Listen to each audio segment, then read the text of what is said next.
And so we Italian Americans, we had the sense of song from our, whether it's opera or street singing, but the written word, unlike the Irish or the Jews, the word, the Italians did not have the word. It wasn't in our culture, because our culture, being insular, being from villages and mountains, and we were taught to keep secrets.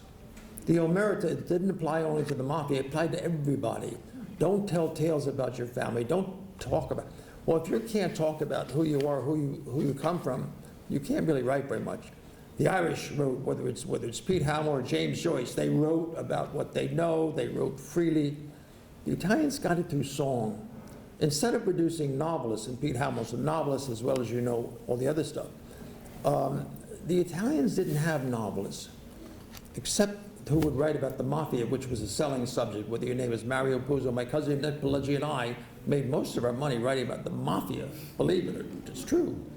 But how else could we do it in our language when we didn't have in our origins a love of language?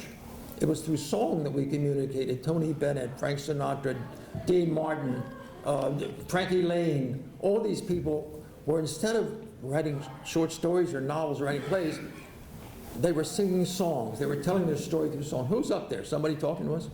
No, anyway. Excuse me. So that's all I want to say about music. Wish I was part of it. But it is a great way to cross over the restrictions of sameness, of singularity of thought, of a similarity in religion or color. It transcends everything.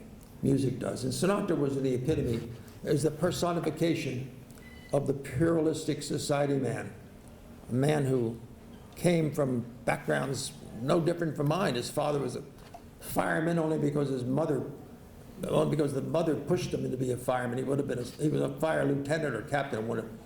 And his mother was a bit of an operator in political life, unlike most Italians.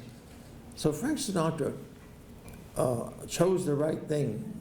I don't know if he would have made it as a writer like Pete Hamill or even as me, but he certainly made it as a singer. And he made it as a singer in a way that few singers could emulate him really or be on his level. He was really a special talent. As Pete, who knows him really better than me, Pete knows Frank Sinatra better than I do. I wrote about him from afar. Pete, tell us how you met Sinatra.